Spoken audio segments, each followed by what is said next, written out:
They celebrated my ruin with vintage champagne. Champagne flutes chimed, a sound like mockery, echoing through the vast ballroom as my mother-in-law, Vivian, leaned in, calling me a hungry parasite who had finally been put back in her filthy hole. Before I could even lift my head, my husband sealed the deal, pressing his mouth against another woman's right there, directly in my line of sight. They were basking in their temporary victory. They had no idea that in just 48 hours, the balance of power would shift so violently that I would hold the deed to everything they cherished, everything they built their fragile empire on. This is the chronicle of how I meticulously demolished them. If you gravitate toward narratives where the overlooked victim rises from the ashes to become a truly unstoppable force, you need to subscribe immediately. Smash that notification bell because the sheer, glorious magnitude of my revenge is so deeply satisfying, you will absolutely insist on watching this entire saga unfold twice. Let's plunge into the heart of this incredible transformation. My name is Charlotte, and before I reveal the depths of the story, you must internalize one truth. I was not always this person. I was not always powerful. I was not always blessed with staggering wealth. For the majority of my existence, I was simply invisible, a shadow moving through life, the kind of person whose presence is so fleeting, people literally look through you rather than at you. I was a kindergarten teacher, scraping by in a cramped, humid apartment furnished entirely with mismatched cast-offs from thrift stores, driving a beat-up sedan that broke down with reliable inconsistency. My world collapsed when my mother died when I was 16, leaving me terrifyingly alone. Well, almost alone. My father, Henry, had vanished when I was 8. He occasionally sent remittances, just enough to keep the wolves from the door, but he never phoned, never visited, and certainly never offered an explanation for why he had abandoned us. My mother used to muffle her sobs at night, believing I was asleep, and I grew up with the crippling belief that my father simply lacked the love required to stay. She told me he was a tireless man in international exports, always traveling, but I knew the bitter truth. He chose his work, his selfish pursuit, over his family, over me. After my mother passed, the money continued to arrive through some automated, sterile system. The man himself remained a ghost, a cruel emptiness. I learned to hate him with the ferocity only a neglected child can muster, and I learned to rely exclusively on myself. I met Nathaniel Winchester at a terribly pretentious poetry reading 2 years before my life shattered. He was profoundly different from the meager spectrum of men I knew.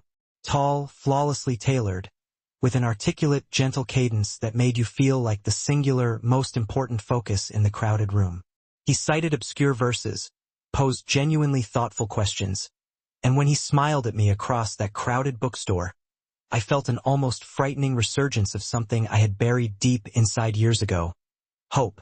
He pursued me with an intoxicating, overwhelming intensity.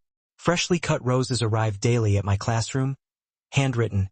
Profound notes appeared tucked under my car windshield wiper, and we spent long evenings walking along the river where he confessed his secret longing to escape the monolithic corporate world his family had meticulously constructed. Charlotte, you are different, he told me one clear night as we watched the water flow past. You are raw, tangible reality. Everyone in my world wears a stifling mask, plays a designated part, but you are genuine.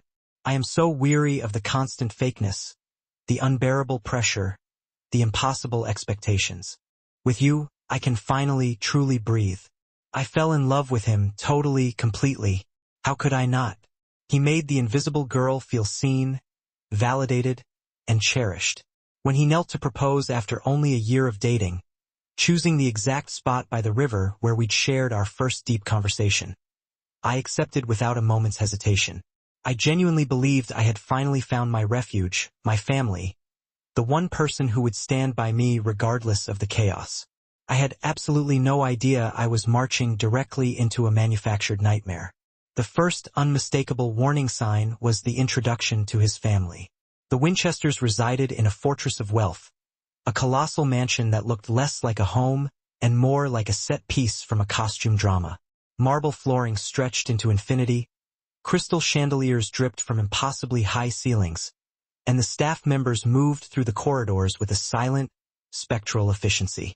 Nathaniel's mother, Vivian, was a tall, severe woman whose sharp features and terrifyingly focused eyes seemed to instantly calculate your net worth and your liability risk. His father, Sterling, barely lowered his gaze from his glowing phone screen throughout our entire first dinner, and his sister, Clarissa, spent the entire ordeal whispering viciously to her friends, periodically dissolving into giggles while glaring right at me. "So, Charlotte," Vivian finally spoke, her voice oozing with a practiced, false sweetness that made my skin crawl. "Nathaniel informs us you are a teacher. How utterly quaint.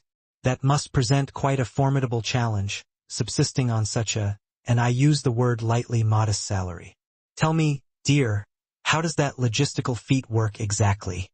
I should have recognized the danger then, the overt condescension, the brutal judgment, the way she uttered the word modest as if describing a communicable disease. But I was blinded by love, and Nathaniel squeezed my hand reassuringly beneath the heavy oak table, and I foolishly convinced myself that she simply needed more time to acquaint herself with me. I believed that once she understood the depth of my love for her son, everything would somehow stabilize. I was devastatingly naive. Nathaniel insisted that we reside with his family immediately after the wedding. "Just for a year," he swore. "Just until we save enough for a proper place. My parents have so much superfluous space, and it will allow us to build a solid financial foundation." 1 year became 5 years of continuous, absolute hell. 5 years that systematically broke me down, piece by agonizing piece, until I stared into the mirror and barely recognized the desolate woman staring back. Vivian's cruelty began subtly. Scathing comments about my clothes being wholly unsuitable for formal family dinners. Veiled suggestions that I should take my meals in the kitchen with the hired staff rather than pollute the formal dining table because I lacked proper etiquette training. She established dizzying lists of rules that applied only to me. Speak only when specifically addressed.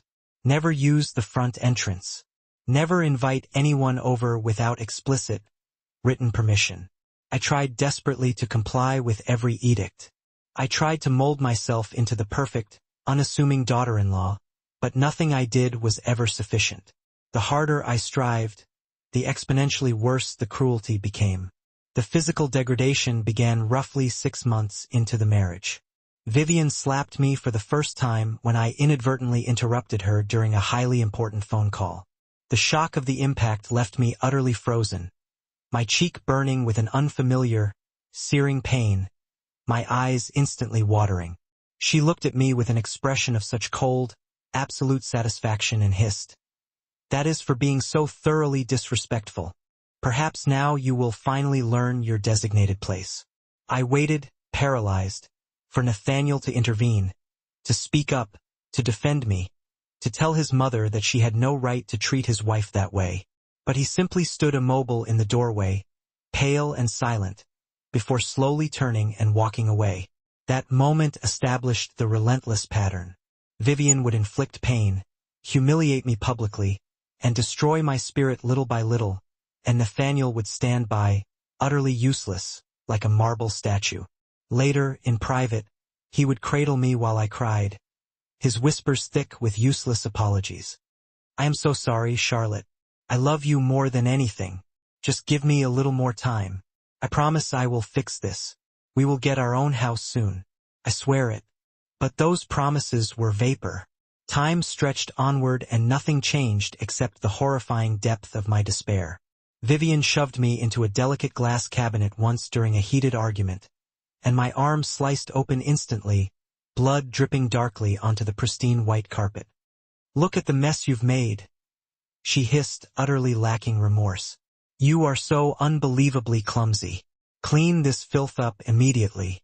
Another time, she deliberately tossed scalding hot coffee at me, burning my shoulder so severely that the skin immediately blistered. "Oops, my hand just slipped, dear. You really should be significantly more careful when maneuvering near hot beverages." She once locked me in the vast, cold basement storage room overnight in the dead of winter when I had the audacity to suggest that perhaps I might attend a professional work function alongside Nathaniel. I hammered on that reinforced door until my hands were bruised and bleeding, screaming for hours for help, but no one ever came. When the housekeeper finally released me the next morning, Vivian was sitting at the breakfast table, calmly eating an omelet as if nothing extraordinary had happened. Clarissa was arguably worse because her method of cruelty was purely psychological, insidious and calculated. She created elaborate fake social media profiles, befriended me online, posing as someone who intimately understood my suffering, slowly extracted my deepest, most shameful secrets and fears, and then gleefully exposed them at formal family gatherings. She meticulously photoshopped pictures of me embracing other men and showed them to Nathaniel, planting agonizing seeds of doubt about my faithfulness and sanity.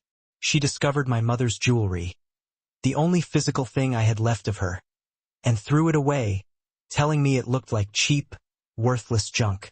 When I collapsed, broken and crying, she filmed the entire episode and posted it online with a caustic caption mocking, "Dramatic gold diggers." Sterling controlled every aspect of our finances with an iron fist. He allotted me a humiliating $50 weekly allowance and monitored every single minute purchase. When I attempted to buy discount groceries to try and squirrel away a few dollars, he forced me to return them. Even our staff buys better quality than this garbage. Are you actively trying to embarrass this family? Nathaniel had zero access to his own substantial trust fund. Sterling controlled that, too. We were both prisoners in that house, but Nathaniel had been raised and conditioned within those walls. He didn't possess the mental capacity or the will to escape, and eventually I realized he likely ceased wanting to try. The worst tragedy wasn't the physical pain or the incessant humiliation. It was the slow, agonizing process of watching the man I loved fully devolve into an abject coward right before my eyes. Nathaniel genuinely loved and cared for me. I know he did, but Vivian had spent his entire life systematically breaking him, conditioning him to submit utterly to her will. Every time he attempted to stand up for me, she would immediately weaponize her maternal guilt. After everything I sacrificed for you, Nathaniel, after I nearly died bringing you into this world, this is how you repay me? By choosing some nobody, some common thief over your own mother? And Nathaniel would shatter every single time. I kept telling myself that eventually, things had to improve, that our love would somehow be enough, that he would eventually find his backbone and we would escape this gilded cage together. I clung to that fragile hope for 5 excruciating years. And then, I discovered I was pregnant. The positive test came back on a dreary Tuesday morning. I was 10 weeks along. I stared at the indicator in that cold marble bathroom, and for the first time in what felt like a lifetime, I felt something far removed from despair. I felt genuine, potent hope. Maybe this baby would be the catalyst that changed everything. Maybe becoming a father would finally imbue Nathaniel with the strength he lacked. Maybe, just maybe, Vivian would soften when confronted with the reality of grandparenthood. I meticulously planned to tell the family at Sunday dinner.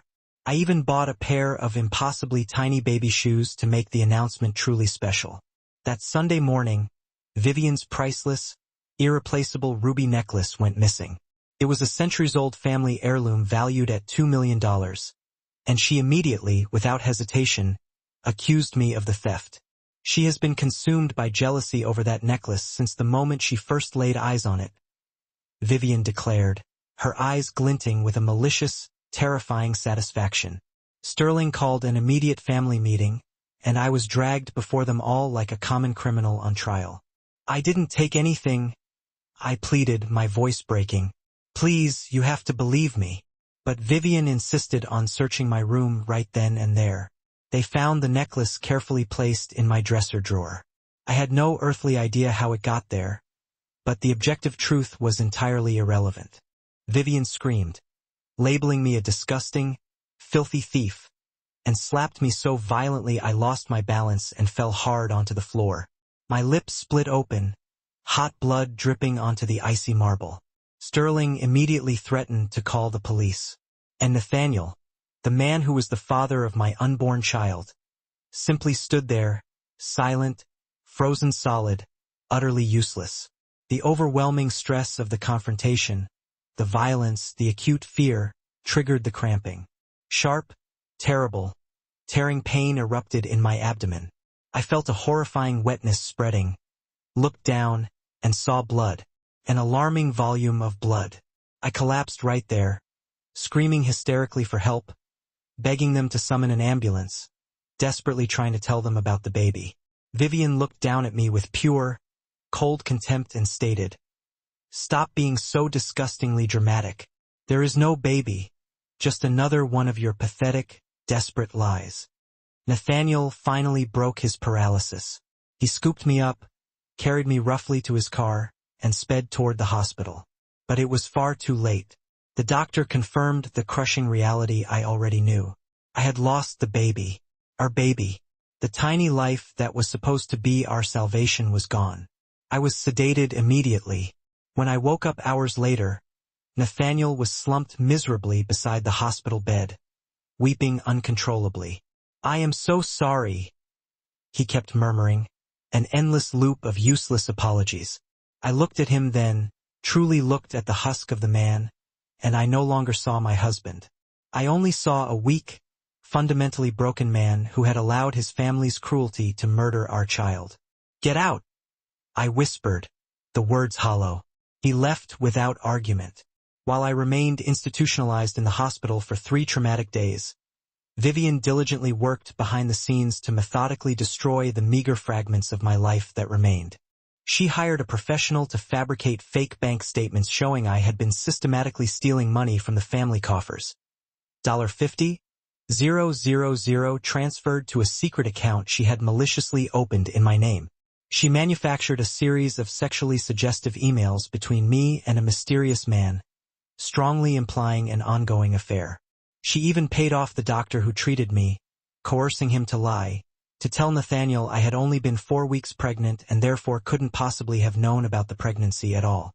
She constructed an entire airtight false narrative.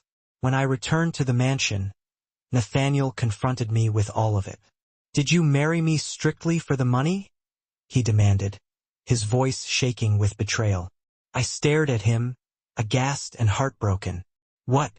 No, Nathaniel. I lost our baby." He ruthlessly cut me off. "There was no baby, Charlotte. The doctor said you were barely pregnant. You couldn't have possibly known." He shoved the bank statements, the emails, all of Vivian's carefully manufactured evidence, into my hands. "You are a liar," he concluded, his face devoid of emotion. "My mother showed me absolutely everything. I want a divorce." My world collapsed into dust. Everything I had endured, every moment of abuse and humiliation I had survived, it had all been for absolutely nothing. "Please," I begged, grasping for his sleeve. "Please, just listen to me. Your mother is lying. She is manipulating you, controlling you." But his mind was already sealed. He had already chosen his mother over me yet again. "I want you gone by morning," he said, turning sharply and walking away forever. I spent that final night in a cold, dusty guest room, weeping until my body was dry of tears. When morning arrived, I expected to sign the documents in a sterile lawyer's office. Quiet, private, dignified. Instead, I was informed to report to the main ballroom. "The family wishes to be present for the signing." A staff member delivered the message flatly. I walked into that cavernous room, and the sight I encountered made the blood instantly run cold in my veins. They had festively decorated the ballroom like an ostentatious celebration. Silver and white balloons floated near the ceiling. Vintage champagne bottles were chilling dramatically on beds of ice. A massive banner stretched across the back wall reading, "Freedom Day," in glittering, mocking letters. Vivian, Sterling, and Clarissa were dressed in impeccably expensive designer clothes, appearing as if they were attending a society gala. And there were guests, 30 or 40 of their closest family friends and socialites, all holding crystal champagne glasses, all staring at me with amused, cruel curiosity. They had thrown a party, a lavish party to celebrate the termination of my marriage. Vivian tapped her champagne glass sharply with a spoon, and the room instantly fell silent. "Ladies and gentlemen, thank you for joining us on this truly joyous occasion," she announced, her voice overflowing with theatrical happiness. "Today, my son is finally liberating himself from a 5-year mistake. Today, He reclaims his life from a common woman who sought to entrap him with calculated lies and manipulation. Today, the Winchester family closes a very dark, shameful chapter. The guests erupted in applause. Several of them were openly laughing, and I stood there in my simple, inexpensive dress, my eyes still brutally swollen from crying all night, completely, publicly humiliated. Sterling stepped forward and read the divorce terms aloud, his voice booming like a judge sentencing a criminal. Charlotte Morgan will receive no alimony. She will receive 0 assets. She will vacate the premises with exactly what she brought into this marriage, which is to say, nothing. More applause, more delighted cheering. She will sign a comprehensive non-disclosure agreement and will never speak publicly about this family or her involvement with them. Furthermore, she will vacate the premises within 24 hours. Clarissa shouted gleefully, "Can't we make it 12 hours?" And everyone roared with laughter. The lawyer wordlessly pushed the papers across the massive table toward me. My hands were shaking so violently I could barely grasp the pen. I looked desperately at Nathaniel one final time, searching for anything. Regret, doubt, lingering love, anything human. "Do you really believe I am what they say I am?" I asked him, my voice barely a tremor. He would not meet my gaze. He simply looked away, defeated. Vivian snapped her fingers. "Sign the papers, dear. Stop wasting our precious time." So I signed. Each signature felt like I was signing away the last piece of my broken soul. The moment I lifted the pen, Vivian popped a champagne bottle with aggressive enthusiasm. Foam sprayed everywhere as she shrieked. "It's official. She is gone." The room erupted in deafening cheers and a thunderous round of applause. Guests rushed forward with effusive congratulations. Vivian hugged Nathaniel possessively. "You are free, my darling boy. You are finally free." Sterling shook hands vigorously with his business associates. Clarissa immediately posted a video to social media, filming me crying at the table with a devastating caption that read, "Watching a gold digger get exactly what she deserves. Winchester strong." Within the hour, that video had gone catastrophically viral. Millions of strangers watched my humiliation and left thousands of cruel comments, labeling me every horrible name imaginable. But Vivian was not yet finished with her performance. She walked over to me, leaned unervingly close, and whispered fiercely into my ear, "You were nothing when you arrived here. You are nothing now, and you will die as nothing. No one will ever truly love you. No one will ever want you. You are broken, used up, and utterly worthless." Then, louder, for everyone to hear, "Someone escort this woman out and make absolutely sure she doesn't steal anything on her way to the door." 2 enormous security guards grasped my arms tightly and began dragging me toward the exit. I didn't resist. I couldn't. I was in a state of complete, protective shock, my mind utterly unable to process the scale of the destruction. As they physically pulled me through the doorway, a stunning woman in a meticulously fitted designer dress entered. It was Melissa, Nathaniel's impeccably connected ex-girlfriend from college. Vivian had secretly invited her to the party. Melissa walked directly to Nathaniel and kissed him deeply on the mouth. Right in front of me, Vivian announced triumphantly, "Everyone, meet Nathaniel's real future. A woman of proper breeding and social standing." The guests cheered even louder. I watched the man I loved, the father of the child I had just lost, kiss another woman while his family celebrated my utter obliteration. Then I was quite literally thrown out onto the front drive. My sparse belongings followed, tossed carelessly after me in heavy, black trash bags. The massive door slammed shut with a finality that echoed, but I could still faintly hear them. The music, the laughter, the relentless sounds of their celebration. I collapsed onto the cold stone steps and sobbed until there was nothing left inside me but an empty cavity. I checked into the cheapest, most anonymous motel I could find. $30 a night, carpet stained with unspeakable things, a heater that sputtered more than it produced warmth. I lay on that lumpy, musty bed and stared at the watermarked ceiling. The video of my public humiliation now had millions of views. Comments called me a gold digger, a pathetic liar, a home wrecker, Every cruel slander possible. I had 0 friends. Vivian had diligently isolated me for 5 years. I had no family, no money beyond the paltry $400 in my savings account. No discernible future.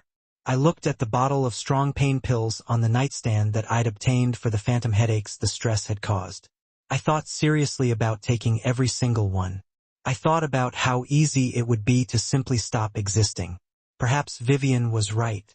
Perhaps I was indeed nothing. My phone rang at precisely 2 o'clock in the morning. An unknown international number flashed on the screen. I almost ignored it, but some primal instinct made me answer. Hello. My voice was hollow, dead-sounding. Miss Charlotte Morgan? A precise man's voice inquired. Yes. My name is Lawrence Foster. I am calling from Geneva. I am the attorney for Henry Donovan. My father, the ghost, the man who had abandoned me. I am calling to inform you that your father passed away 4 weeks ago. I felt absolutely nothing. No flicker of grief. No sadness. Just vast, cold emptiness. Okay. Thank you for telling me. I started to end the call. Wait, Miss Morgan. There is something else. The lawyer's tone shifted. Your father left you something. I laughed, a dry, bitter sound. Let me guess. Debt. There was a brief, stunned pause. Then Lawrence Foster spoke the words that instantaneously changed the trajectory of the universe. No, Miss Morgan. He left you his entire estate. Your father was Henry Donovan.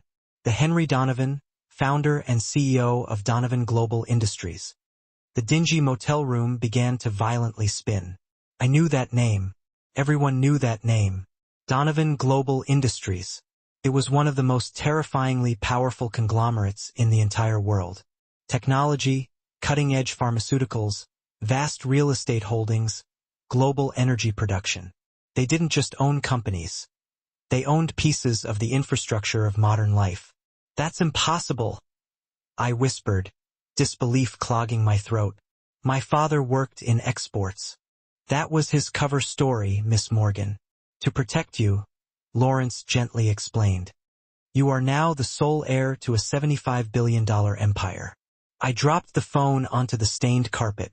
Lawrence flew directly to meet me the very next day. He brought weighty boxes of documents, complex legal papers, and financial statements that displayed numbers so incomprehensibly large they defied reality. And he brought one single, slightly worn, handwritten letter from my father. I read it with violently shaking hands, hot tears finally streaming down my face. My dearest Charlotte, if you are reading this, I am gone. I am consumed by regret that I could never tell you the truth while I was alive. I was never a traveling salesman. I built, brick by agonizing brick, one of the largest, most shielded companies in existence. I left you and your mother because my enemies were real, and they would have killed you both without hesitation. I had to make you invisible, completely unknown, and therefore safe. Every choice I made, every birthday I missed, every call I stubbornly refused to make, was executed solely to protect you. I watched you from afar. I was and remain so intensely proud of the woman you became.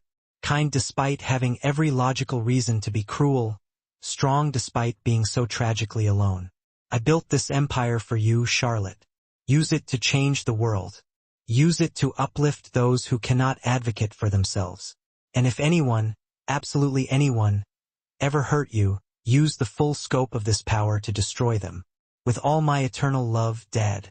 I spent 2 intense weeks processing the dizzying scale of everything, meeting with international boards of directors, learning about companies I now effortlessly controlled, comprehending the terrifying scope of my father's global legacy.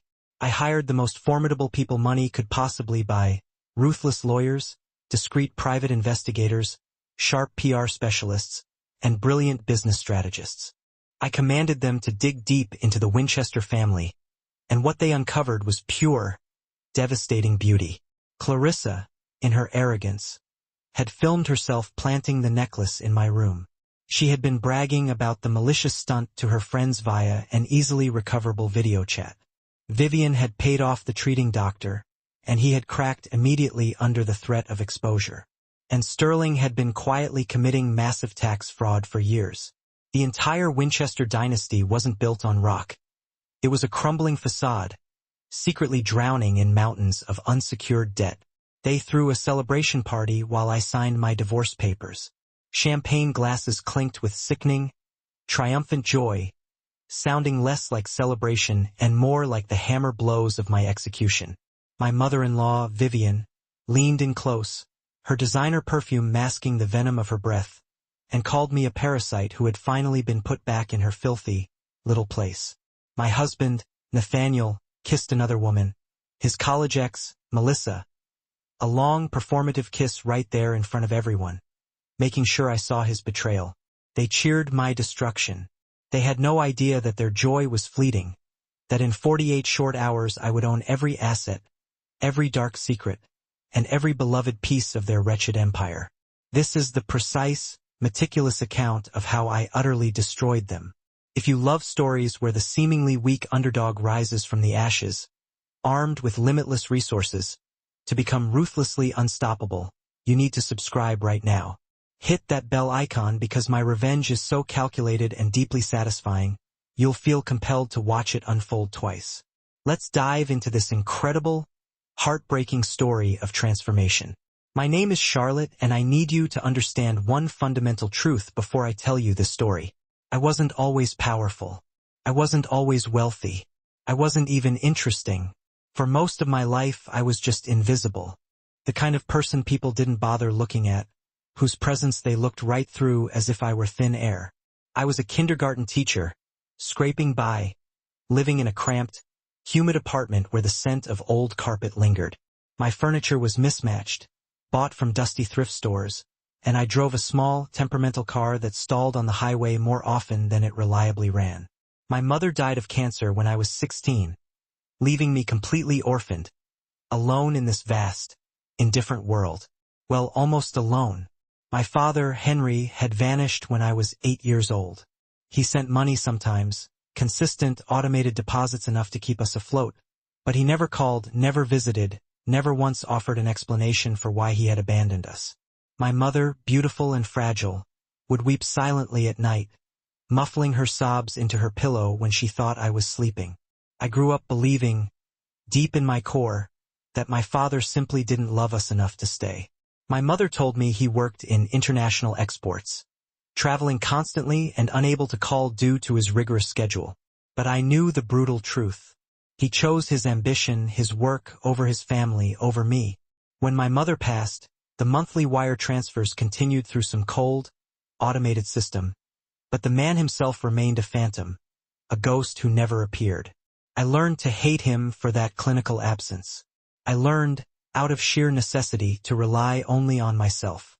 I met Nathaniel Winchester at a terribly boring poetry reading event 2 years before my life completely imploded. He was profoundly different from anyone I'd ever encountered in my humble world.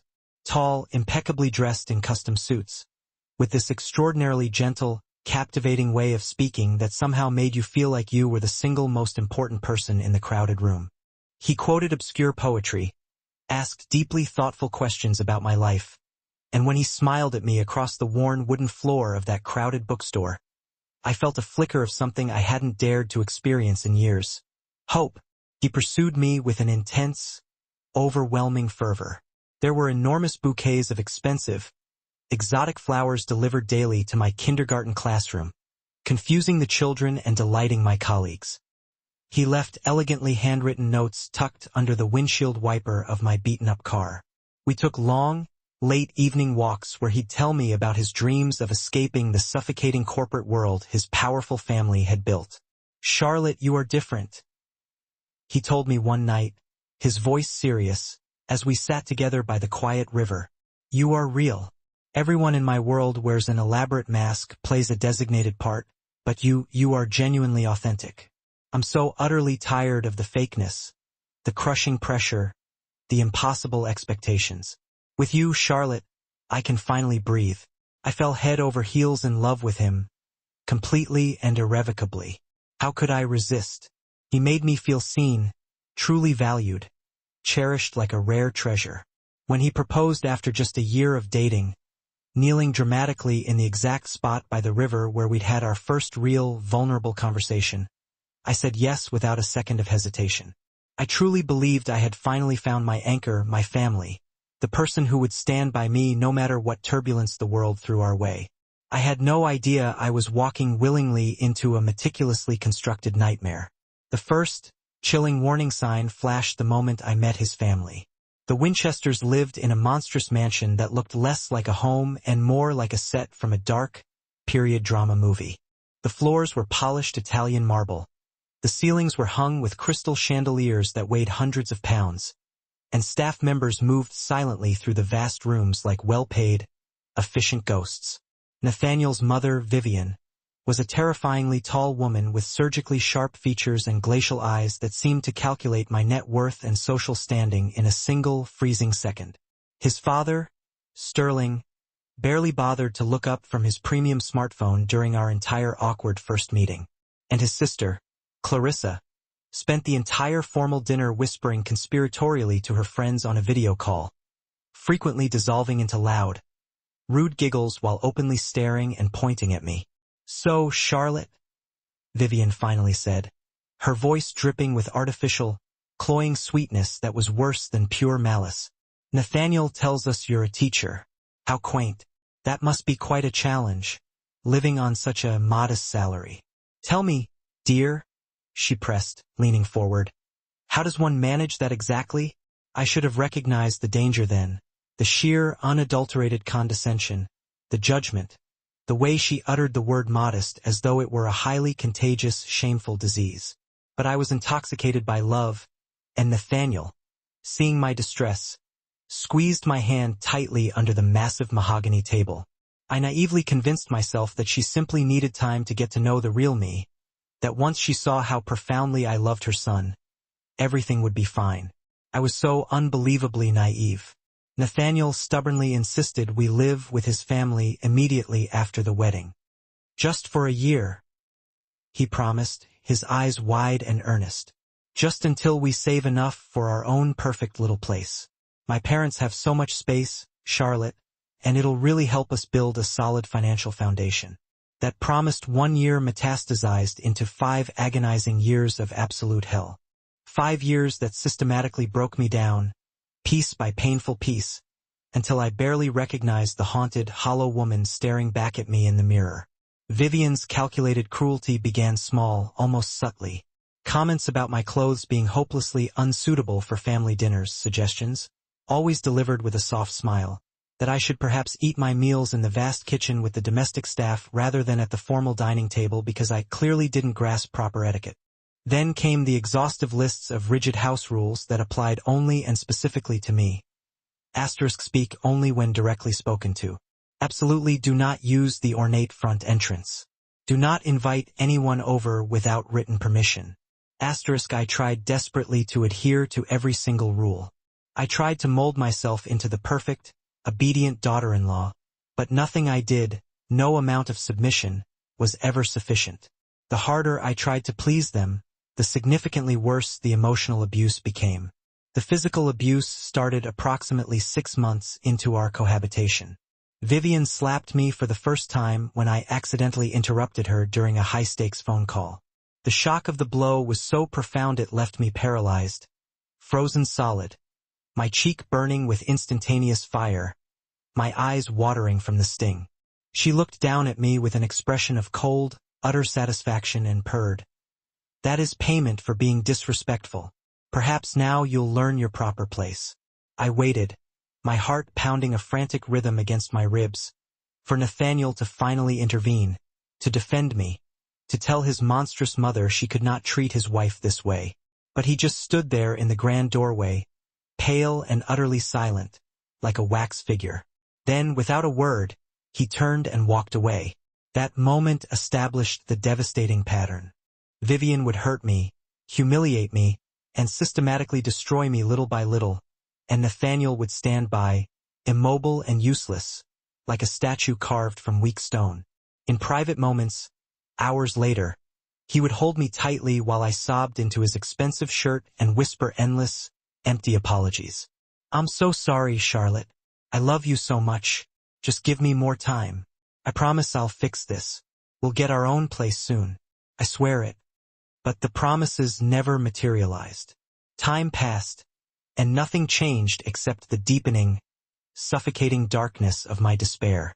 Vivian pushed me violently into a delicate glass cabinet once during a trivial argument, and my arm sliced open deeply, arterial blood dripping heavily onto the pristine white carpet. "Look what you've done," she hissed, utterly distraught over the stain.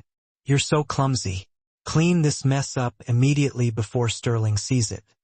Another time, she accidentally threw scalding coffee at me, burning my shoulder so badly that the skin blistered immediately. "Oops, my hand just slipped, dear. You really should be much more careful around hot beverages. Shouldn't you?" She locked me for an entire night in the freezing basement storage room, in the dead of winter, when I dared to suggest that perhaps I could attend a prestigious work function with Nathaniel.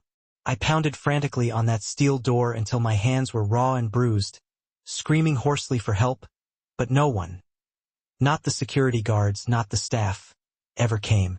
When the housekeeper finally released me the next morning, Vivian was sitting at the breakfast table, serenely eating eggs Benedict, acting as though nothing whatsoever had transpired. Clarissa, Nathaniel's sister, was worse in some ways because her cruelty was purely psychological and digital.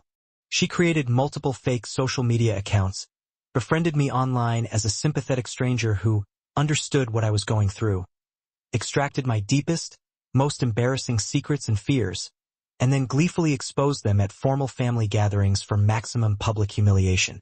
She expertly photoshopped pictures of me embracing other men and showed them to Nathaniel, planting subtle but persistent seeds of doubt about my faithfulness. She found my mother's modest jewelry box, the only tangible thing I had left of her, and deliberately threw it into the refuse bins, telling me it looked like cheap junk unworthy of the Winchester name. When I completely broke down, hysterical and crying, she filmed my agonizing collapse and posted it online with a caption about dramatic gold diggers getting upset over their trash. Sterling, the patriarch, controlled our finances with an iron fist. He gave me a humiliating $50 weekly allowance and monitored every single purchase I made. When I bought discount groceries at a budget store to try and save us money, he forced me to return them. "Even our staff buys better quality than this garbage, Charlotte. Are you actively trying to embarrass this family in front of the servants?" Nathaniel had no access to his own substantial trust fund. Sterling controlled that too. We were both captives in this gilded prison, but Nathaniel had been raised within its walls. He didn't know how to escape, and eventually I believe he stopped wanting to try. The worst part of the 5 years wasn't the physical pain or even the endless, grating humiliation. It was watching the man I loved, the charming poet from the bookstore, become a spineless, broken coward right before my eyes. Nathaniel genuinely cared about me. I know deep down he did. But Vivian had spent his entire life systematically tearing him down, conditioning him to submit instantly to her iron will. Every single time he tried to stand up to her, even slightly, she would immediately weaponize guilt with theatrical flair. After everything I sacrificed for you, after I nearly died bringing you into this world, this is how you repay me? By choosing some nobody, some common teacher, over your own mother? And Nathaniel would instantly crumble, every single time. I kept telling myself, desperately, that things would eventually get better, that my love would be enough, that eventually he'd find his lost courage and we'd escape together. I held on to that increasingly fragile hope for 5 long years. And then I got pregnant. I discovered it on a quiet Tuesday morning, 10 weeks along. I stared at the positive test stick in that sterile, cold marble bathroom, and for the first time in years, I felt something far removed from despair. I felt hope. Real, genuine, solid hope. Maybe this baby would change absolutely everything. Maybe becoming a father would finally grant Nathaniel the spine and strength he needed. Maybe Vivian would soften, just slightly, when she became a grandmother. I planned to tell everyone at the mandatory Sunday dinner. I even bought a tiny, ridiculous pair of baby shoes to make the announcement special and sentimental. That Sunday morning, Vivian's priceless heirloom ruby necklace went missing. It was a famous family artifact, valued easily at $2 million, and she instantly, without hesitation, accused me of stealing it. She's been openly jealous of that necklace since the very day she saw it, Vivian declared loudly, her eyes gleaming with cold, malicious satisfaction. Sterling called an immediate family meeting, and I was dragged before them like a common criminal on trial. I didn't take anything, I pleaded, tears stinging my eyes. Please, you have to believe me. But Vivian insisted on personally searching my room. They found the heavy necklace neatly hidden in the back of my dresser drawer. I had no concept of how it got there, but the truth was irrelevant. Vivian screamed, called me a disgusting, filthy thief, and slapped me across the face so hard I lost my balance and fell crashing to the ground. My lip immediately split open, hot blood dripping onto the cold marble floor. Sterling threatened to call the police right then, and Nathaniel, the father of my unborn child, just stood there, completely silent, frozen, utterly useless. The unbearable stress of the accusation, the terrifying violence, the overwhelming fear. It instantly triggered sharp, terrible cramping in my lower abdomen. I felt a sudden wetness spreading, looked down and saw blood. So much blood. I collapsed right there, screaming for help, begging them to call an ambulance, trying frantically to tell them about the baby. Vivian looked down at my bleeding, writhing body with cold, hateful contempt and snarled. Stop being so dramatic, Charlotte. There is no baby, just another one of your pathetic, desperate lies. Nathaniel finally moved. He scooped me up, carried my limp body to his car, and drove me desperately to the nearest hospital. But it was too late. The doctor confirmed what my body already knew. I'd lost the baby. Our baby. The tiny life that was supposed to save us both. Gone.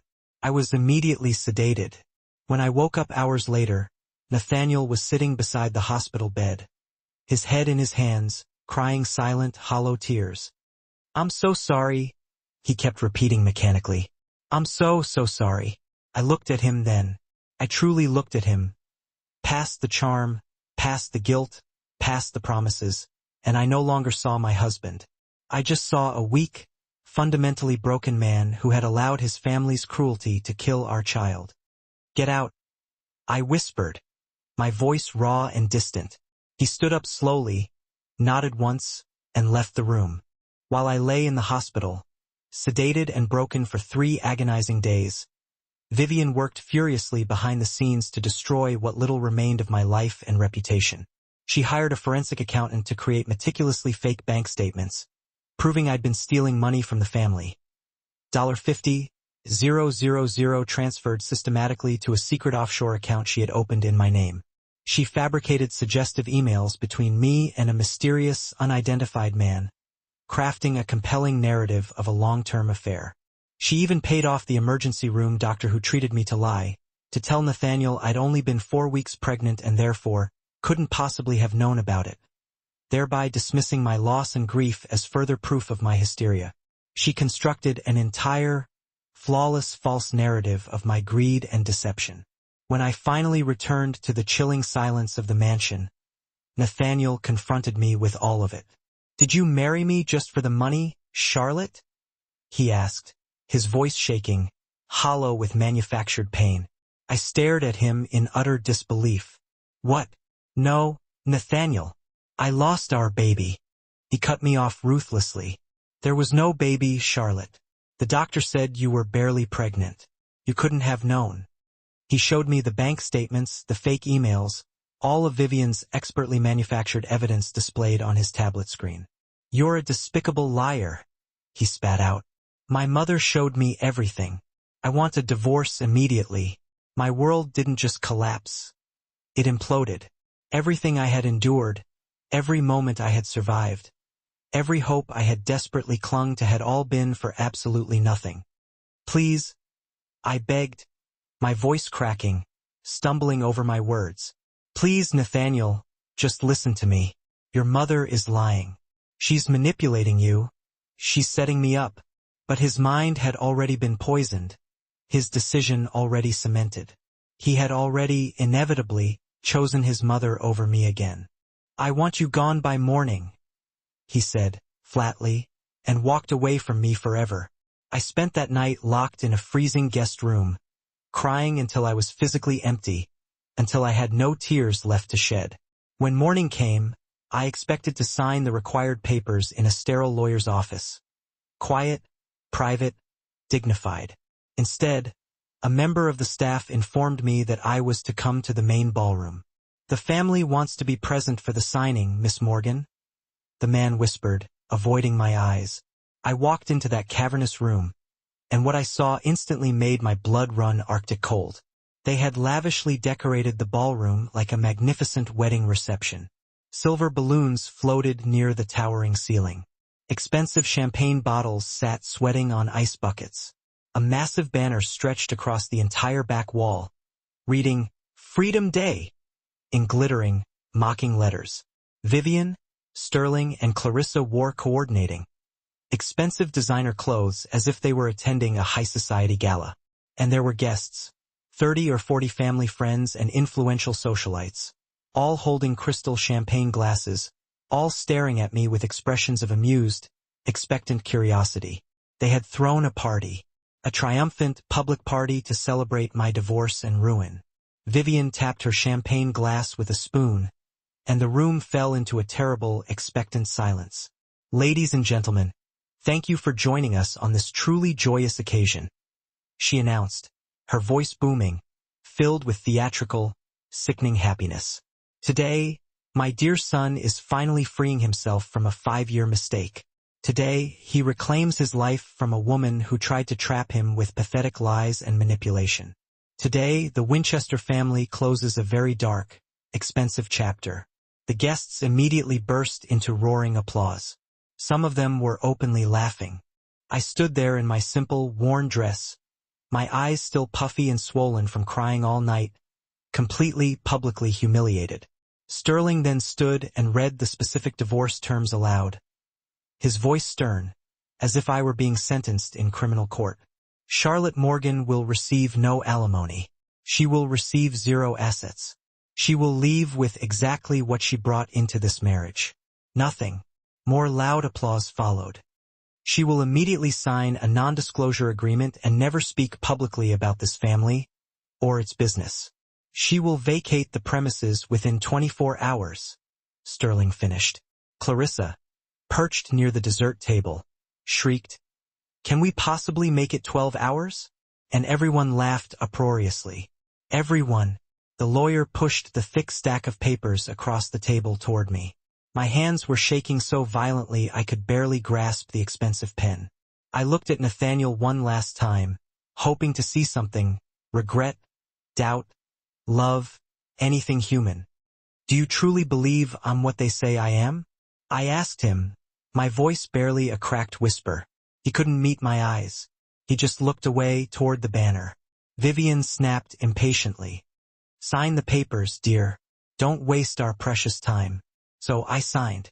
Each signature felt like I was signing away a piece of my soul, confirming my own worthlessness. The very instant I finished the last stroke, Vivian popped a bottle of champagne with a deafening blast. Foam sprayed over the documents as she shrieked, "It's official! She's gone." The room erupted in thunderous cheers and applause. Guests rushed forward with congratulations for the Winchesters. Vivian hugged Nathaniel tightly, squeezing him. "You're free, my darling boy. You're finally free." Sterling shook hands with prominent business associates. Clarissa immediately posted a live video on social media, filming me crying at the table with a cruel, mocking caption that read, "Watching a gold digger get what she deserves. Winchester strong." Within an hour, that video had gone globally viral.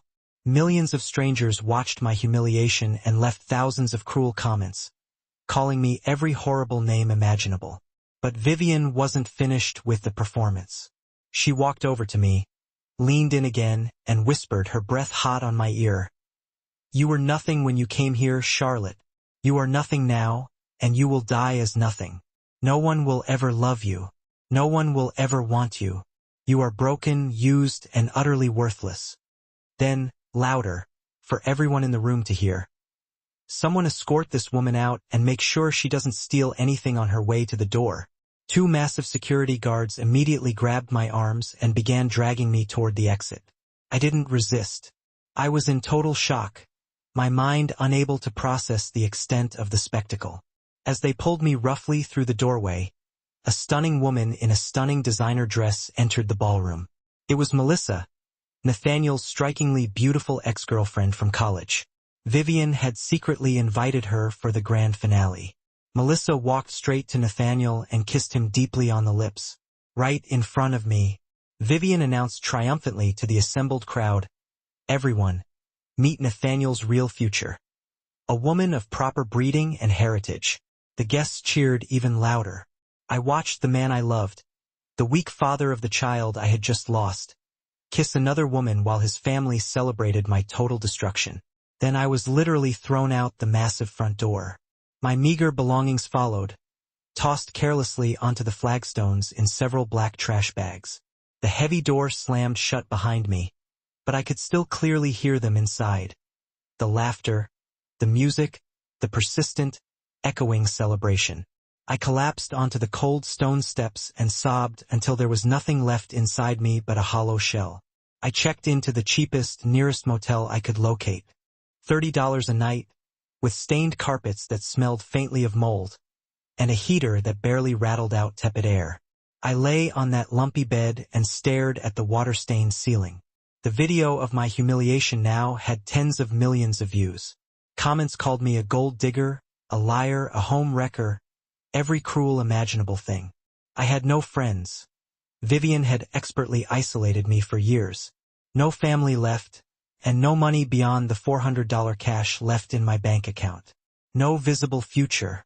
I looked at the bottle of strong pain pills on the nightstand that I'd bought for my headaches. I thought about taking all of them. I thought about how easy it would be to just stop existing, to cease the pain. Maybe Vivian was right. Maybe I was nothing. My phone rang at exactly 2 o'clock in the morning. An unknown international number, the Geneva prefix glaring on the screen. I almost ignored it, wanting only oblivion, but something, a flicker of pure, stubborn survival, made me answer. "Hello?" I said, my voice hollow dead. "Miss Charlotte Morgan?" A man's polite, professional voice asked. "Yes. My name is Lawrence Foster. I'm calling from Geneva. I'm the attorney for Henry Donovan. My father, the man who abandoned me. I'm calling to inform you that your father passed away 4 weeks ago." I felt absolutely nothing.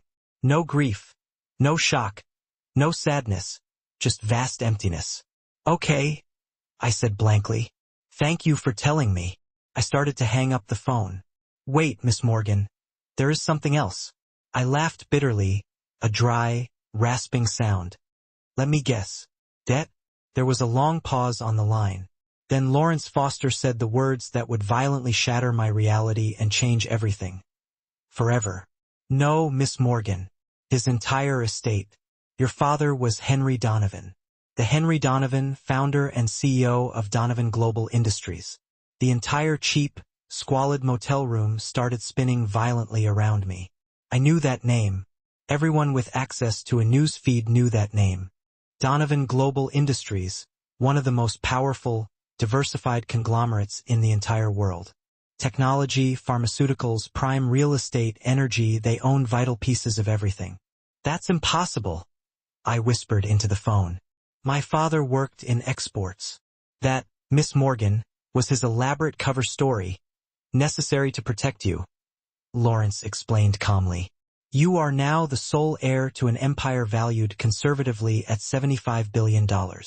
I dropped the phone onto the stained carpet. Lawrence flew to meet me the very next day. He arrived with multiple security personnel and boxes of staggering documents. Legal papers, complex financial statements that showed numbers so vast they didn't seem mathematically real. And he brought one thin, aged, handwritten letter from my father. I read it with shaking hands, tears finally streaming down my face, the first genuine tears in days. "My dearest Charlotte, *, if you are reading this, I am gone. I am profoundly sorry that I could not tell you the truth while I lived. I was never a traveling salesman. I built one of the largest, most dangerously influential companies in the world. I left you and your mother because my powerful enemies would have killed you both without hesitation. I had to make you invisible, unknown, safe. Every decision I made, every birthday I missed, every single call I didn't make was solely to protect you. I watched you from afar, Charlotte. I was so immensely proud of the woman you became. Kind despite having every justifiable reason to be cruel, strong despite being so tragically alone. I built this empire for you, Charlotte. Use it to change the world. Use it to help those who cannot defend themselves. And if anyone ever hurt you, if anyone dared to make you suffer, destroy them. With all my enduring love. Dad. I spent the next 2 weeks in a whirlwind, processing everything, meeting with boards of directors, learning about the companies I now owned, understanding the staggering scope of my father's global legacy. I immediately hired the best people money could buy, sparing no expense. Ruthless litigation lawyers, black op investigators, crisis PR specialists, and brilliant business strategists. I had them launch a deep, invasive dig into every aspect of the Winchesters' lives, and what they found was utterly, beautifully damning. Clarissa had filmed herself on her phone, explicitly bragging to her friends about planting the ruby necklace in my drawer. Vivian had paid the doctor a massive sum to falsify his medical report and deny the pregnancy. Sterling had been committing systematic, sophisticated tax fraud for years, hiding assets offshore. Moreover, the entire Winchester family was secretly drowning in monumental, inescapable debt, propped up only by precarious short-term loans. They thought they had won their freedom. They had no idea I was about to sign their death warrant. The empire they flaunted was nothing but smoke and mirrors, a fragile facade built on irresponsible leveraging. The truth was, their net worth was negligible. Their debt, however, was immense, and every single cent of that liability now rested quietly on my ledger, meticulously acquired through a lattice of untraceable shell corporations. I didn't just have them cornered. I had engineered the very ground they stood on to give way. For 8 excruciating months, I was the ghost in their machine, observing their slow, agonizing deterioration. I watched their flagship projects crumble, their risky investments turn to ash. Lawsuits, like vultures, began to circle, eventually burying them in legal filings. Every major financial institution, the same bank Sterling had once sneered at, slammed their doors shut. Then, when the scent of corporate death was thickest, just as the final bankruptcy papers were being drafted, the Phoenix Collective appeared. This mysterious firm, unknown yet undeniably powerful, extended a lifeline. $300 million, enough capital to stabilize the sinking ship. The single, innocuous condition? A full attendance by the core Winchester family at the emergency board meeting. They didn't pause to consider the strange simplicity of the demand. They popped vintage champagne, convinced they had survived the impossible, believing in their own untouchable luck. They mistook the executioner's invitation for a pardon. The morning of the confrontation, I woke without the slightest tremor of nerves, feeling a profound, ice-cold clarity. I was calibrated, lethal, and absolutely prepared. I chose a custom-tailored white power suit, crisp, unforgiving white, the stark color of surrender for them. But for me, the color of absolute new beginnings. I fastened the diamond drop earrings, the last tangible gift from my father, and watched the light catch them. My hair was meticulously styled, every strand contributing to the facade of unassailable professionalism. Staring into the mirror, I saw a stranger. The bruised girl, the discarded wife, the perpetually terrified survivor. She had been surgically removed. In her place stood Charlotte Donovan, a force field in designer fabric. The Winchesters arrived at the Grand Crystal Hotel, radiating that familiar, repulsive arrogance. Sterling, Vivian, Clarissa, and Nathaniel, a united front of smug entitlement. They swept into the presidential suite, where the atmosphere was charged, yet strangely muted. 60 people were waiting. Serious-faced corporate lawyers, high-profile journalists, rival business moguls, and Winchester board members, all assembled for the historic collapse or rescue. Sterling immediately launched into his practiced, hollow rhetoric, invoking the sacred Winchester legacy and tradition. He was midway through a particularly self-aggrandizing sentence when the doors swung open and I made my entrance. The effect was immediate and total. The room didn't just quiet. It seized up. Every eye followed the clicking rhythm of my heels across the expanse of polished marble. Vivian's carefully applied makeup suddenly looked jarring against the ashen color that drained from her face. Sterling physically choked, the lofty words of his speech dissolving in his throat. Clarissa let out a sharp, pathetic little sound. A simple gasp of recognition and horror.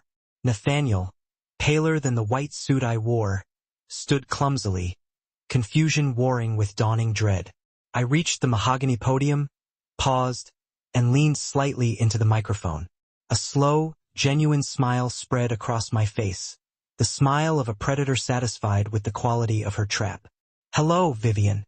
Sterling, Clarissa, Nathaniel," I said, my voice effortlessly filling the sudden vacuum. "Did you miss me?" Vivian, always the fastest to recover her belligerence, shrieked. "What is the meaning of this? Why are your thugs acting as security?" I maintained my smile, but let my eyes harden. The security detail now reports directly to me. I gave a simple, non-negotiable directive. "Sit down." She collapsed into her chair, utterly stunned into submission.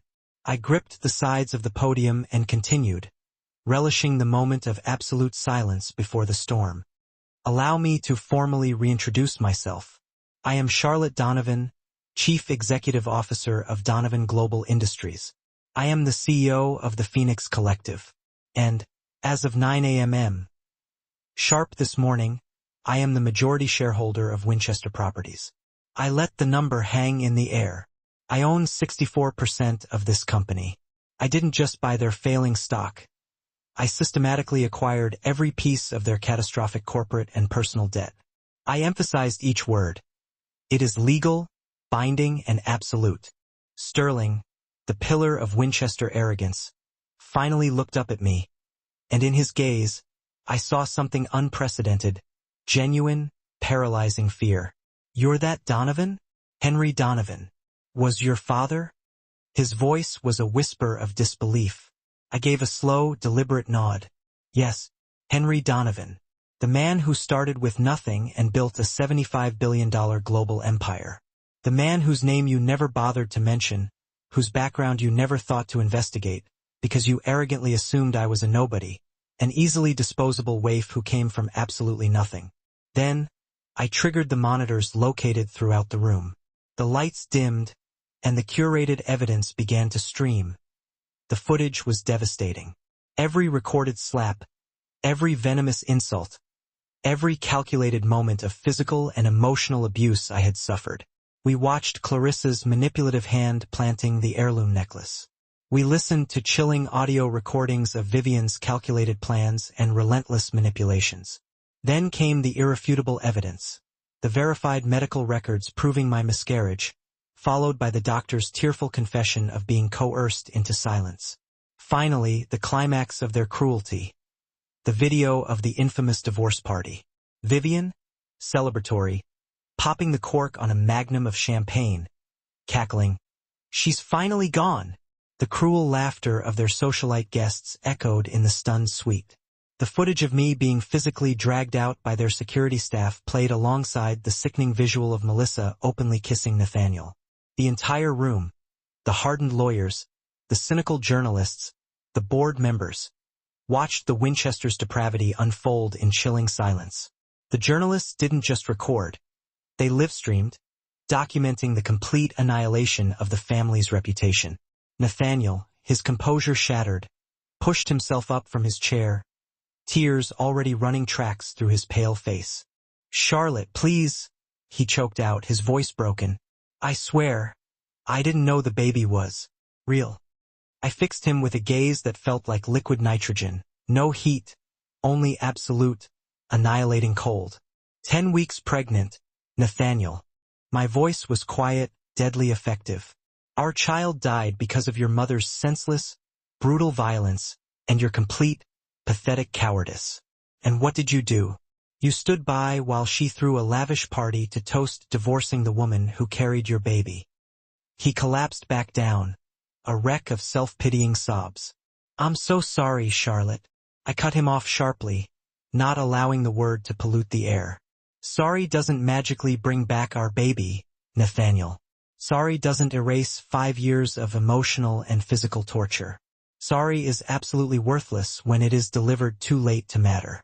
Vivian, finally losing the last vestige of control, let out a feral roar and lunged across the polished mahogany table, attempting to reach me. She was a torrent of vile rage, screaming that I was still nothing, that I would always be a pathetic little nobody, and that she regretted nothing except failing to kill me when I had the chance. 2 massive security guards immediately subdued her, dragging her away from the table. I stood utterly unmoving, radiating complete, lethal tranquility. I watched her struggle, then spoke softly into the microphone, ensuring the entire room and every recording device caught the words. Thank you, Vivian. I appreciate that confession of intent. For the record, I stated quietly, we are still recording. Then, with Vivian safely contained, I calmly began dictating the fate of their legacy. Now for the terms of the takeover. I made eye contact with Sterling, watching his world crumble in real time. Effective immediately, Sterling Winchester is removed as CEO. Nathaniel Winchester is terminated. Clarissa Winchester is terminated. The Winchester Properties Company is now undergoing complete, drastic restructuring. Its entire focus will shift toward the creation of necessary affordable housing projects nationwide. Furthermore, 70% of all future profits will be directed to key domestic violence charities. I paused for the final corporate insult, and the Winchester name, synonymous now with cruelty and corruption, will be permanently erased from all letterheads in history. But I was far from finished with my agenda. The corporate cleansing is only the beginning of your consequences. I systematically itemized their personal destructions. Vivian Winchester faces multiple criminal charges: felony assault, corporate fraud, and conspiracy. The district attorney's office has already reviewed my evidence and is preparing the indictments. I moved to Sterling. Sterling is facing imminent federal charges, specifically severe tax fraud tied to the fraudulent shell companies he utilized. Clarissa was next. Clarissa is being sued for massive defamation and financial fraud. Finally, I turned back to Nathaniel, who was still weeping silently. And Nathaniel. Upon review by my legal team, it was discovered that the Rush divorce filing contained critical technical errors, rendering the decree invalid. I gave him a predatory smile. That means I am legally entitled to 50% of his inviolate trust fund, a total of $47 million. And rest assured, Nathaniel, I will take every single penny. Then came the aesthetic, deeply personal final blow, directed squarely at the matriarch. Oh, and Vivian, I said, my voice dropping into a register of icy sweetness. Remember that precious family mansion? The one that has served as the anchor of your dynasty for 6 whole generations? Vivian looked up, eyes wide with incomprehension. I purchased it this morning. An all-cash, non-negotiable offer of $85 million was accepted at 8 a.m. sharp. I delivered the order like a benediction. You have 30 days to vacate the premises. The purpose of the purchase was the sharpest dagger. I am immediately converting the entire estate into a premium shelter for abuse survivors. Your cherished legacy, Vivian, will now be dedicated to sheltering and healing the very people you habitually scorned and looked down upon. Vivian finally gave way, collapsing into a violent, hyperventilating heap, the sound of her gasping breaths filling the room. I let my eyes sweep across the ruined family one last time. You celebrated my complete destruction, I stated, drawing the parallel clearly. And now I am celebrating yours. The fundamental difference, however, is this: I possess the financial and legal power to guarantee mine actually happens. With that, I simply turned on my heel and walked out, leaving the sound of their despair behind me.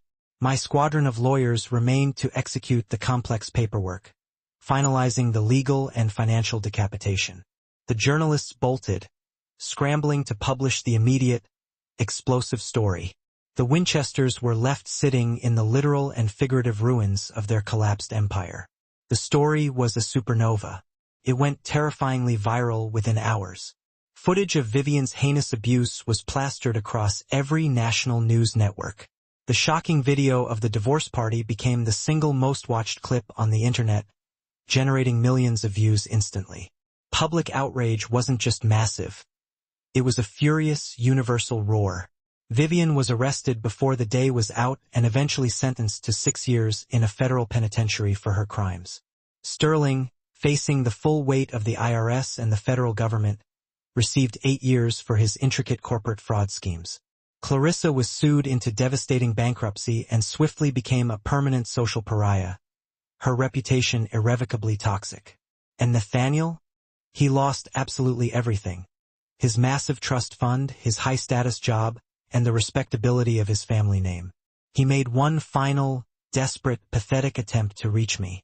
He managed to breach the initial security perimeter of my corporate headquarters, standing in the polished lobby, shouting up toward the upper floors that he loved me, that he was so profoundly sorry.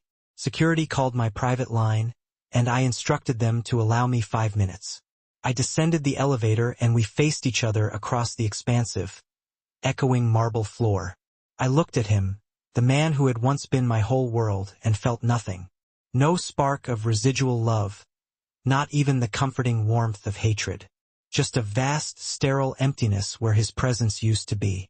"You didn't love me, Nathaniel," I stated calmly, devoid of emotion.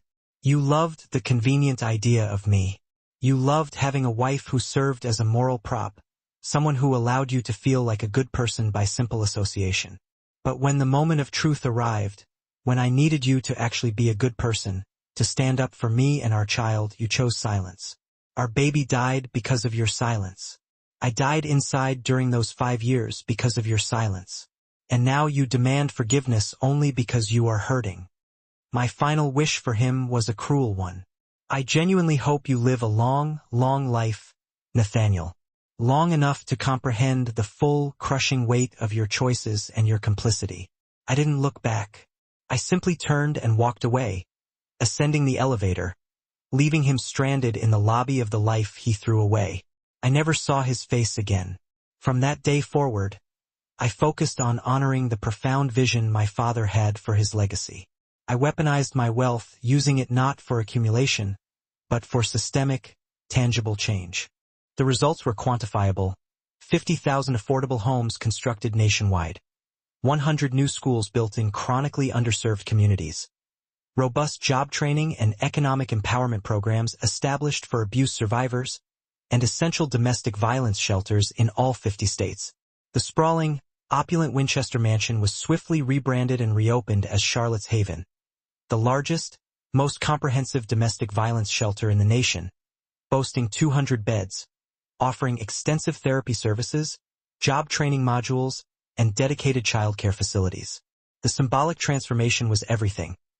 Every luxurious, cold room where I had suffered and been broken now served as a dedicated space for someone else to heal, find safety, and rebuild. My own journey continued privately. I committed myself to therapy twice a week, processing the layers of trauma, the agonizing grief over the baby, and the complex pain of my father's abrupt absence. I discovered a vital truth. Revenge provided a satisfying, scorching rush in the moment, a momentary high of justice achieved. But true, sustained healing was exponentially better in the long run. Now, every Saturday morning, I volunteer, teaching art therapy at Charlotte's Haven. I work with the children there, children who carry burdens that mirror my own youth, children who have been hurt but refuse to surrender their spirit. I look them in the eye and share the most important lesson I learned. You are not defined by what happened to you. You are defined entirely by what you choose to become. 1 year to the day after the board meeting, a thin, heavily stamped letter arrived from a federal penitentiary. It was from Vivian. Her handwriting was shaky, fragmented, utterly devoid of her former arrogance. The message was a desperate plea for validation of her pain. *, you destroyed my entire life. I have nothing. I am nothing. You've won. Are you happy now? I read her words once, noting the sheer transactional nature of her existence. Then I took a sheet of my finest stationery and composed my entire response in a single, unadorned line. Now you know exactly how I felt.